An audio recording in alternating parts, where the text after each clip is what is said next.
আসসালামু আলাইকুম রহমতুল্লাহি ওবরকাতুহ।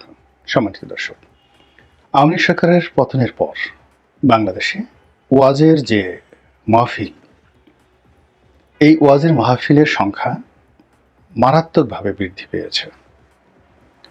মানে যারা কখনো ওয়াজ করেননি কিংবা আধুনিক শিক্ষায় শিক্ষিত, কোরআন হাদিস সম্পর্কে যাদের অত পড়াশোনা নেই, এমনি বাংলা মাধ্যমে বা ইংরেজি মাধ্যমে পড়ে তারা যতটুকু কোরআন বোঝার চেষ্টা করেছেন, সেগুলো নিয়ে এখন দলে দলে মানুষ সেই মাহফিলে অংশগ্রহণ করছেন। এবং সেই বাংলাদেশের যে ওয়াজ বলতে একসময় জনাব দেলোয়ার হোসেন সাইদি, তারপর হাবিবুর রহমান যুক্তিবাদী, ওনারা খুবই জনপ্রিয় ছিলেন ওয়াজের ময়দানে। তো মূলত এখন যে ওয়াজ চলছে, প্রায় সবাই সাইদি সাহেবকে অনুকরণ করার চেষ্টা করছেন, কেউ পারছেন কেউ পারছেন না। এর বাইরে বেশ কয়েকজন বক্তা তারা ওয়াজের মধ্যে গান, অনেকটা জিকির করেন। সেই জিকিরটিকে মূলত অনেকটা হিন্দি গান, বাংলা গানের যে জনপ্রিয় সুরগুলো আছে সেই সুরের সঙ্গে রিমিক্স করে তারা জিকির করে মানুষকে যথেষ্ট উত্তেজিত করেন এবং আনন্দ প্রদান করেন। এটার একটা বিরাট অংশ, আমি নাম বললাম না, আপনারা সবাই জানেন। তো কিছু মানুষ কেবলই মাত্র সেই জিকির শোনার জন্য হাজার হাজার মানুষ এই ধরনের মাহফিলে চলে আসে। কিছু বক্তা আছেন যারা অশ্রাব্য ভাষায় গালাগাল দেন প্রতিপক্ষকে, ও কাফের, ও বেঈমান, ও মুনাফেক, ও ইসলাম থেকে খারিজ হয়ে গেছে, ও নির্ঘাত জাহান্নামী, এ সকল বাজে বাজে কথাবার্তা অনেকে বলেন।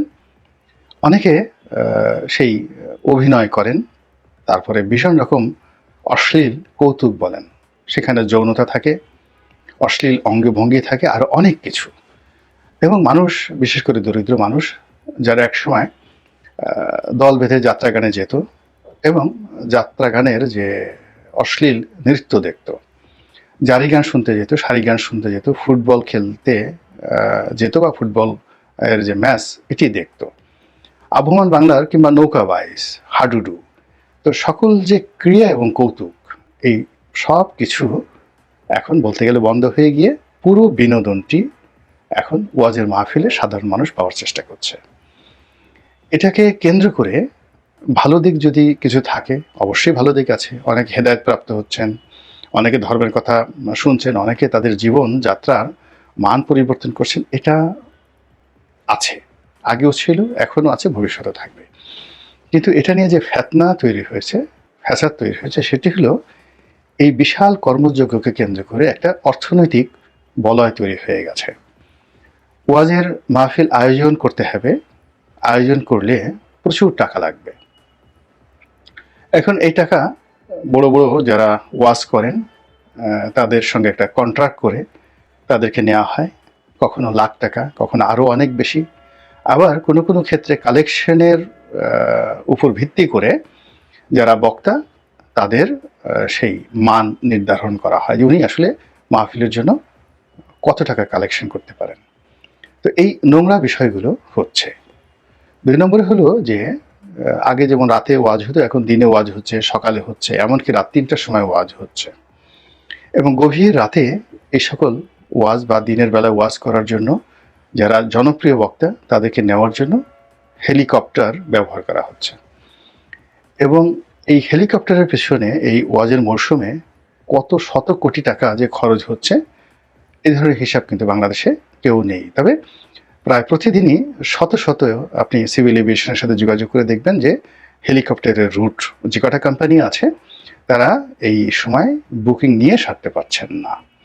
তো এই কারণে কি হচ্ছে, যারা ওয়াজে যাচ্ছেন তাদের ভাব গাম্ভীর্য নষ্ট হচ্ছে, তাদেরকে সবাই হেলিকপ্টার হুজুর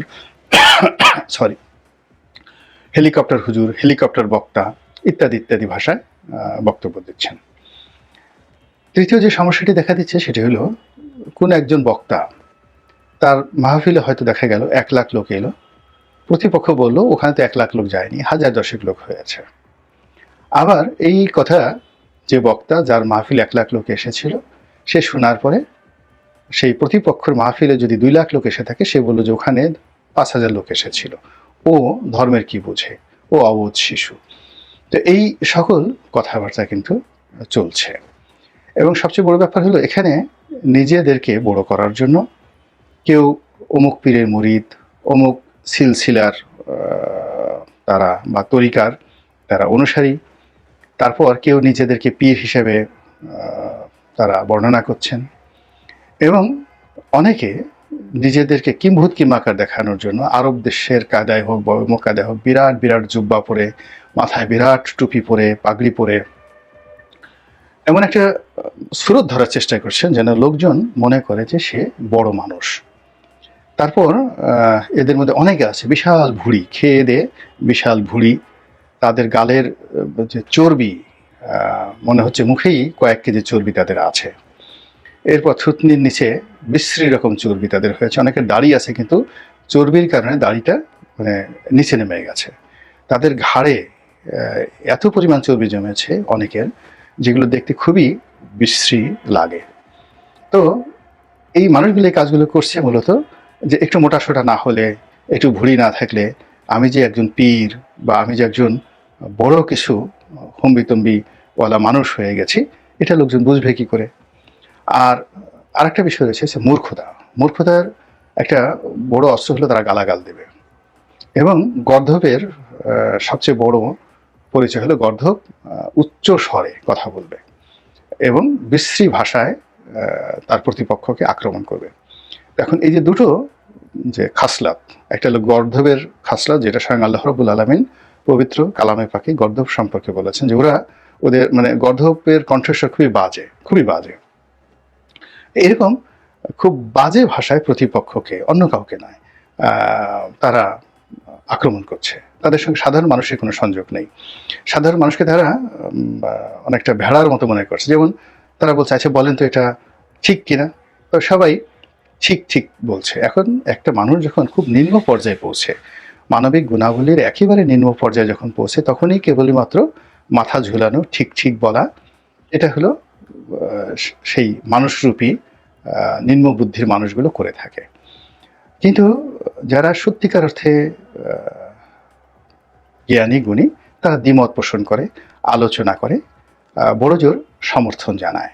কিন্তু হাত উঁচু করে, সেদিন দেখলাম এক বক্তা এমনি দুষ্টুমি করছে যে আপনাদের মধ্যে কে কে গাঁজা খান, হাত তুলেন।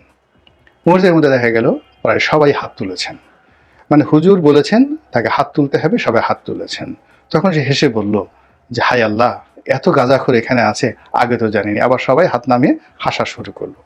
তো এরকম কোরআনের মাহফিলে, হাদিসের মাহফিলে এরকম রং তামাশার যে বিস্তৃতি, এটি ভীষণ রকমভাবে বেড়ে গেছে। সম্প্রতি যেটা হচ্ছে সেটি হলো বেশ কয়েকজন বক্তা তারা একে অপরের বিরুদ্ধে বিষোদ্গার করছেন। কেউ কারো মাথা নিয়ে আসার জন্য মূল্য নির্ধারণ করেছেন এক একটা জঙ্গি কায়দায়।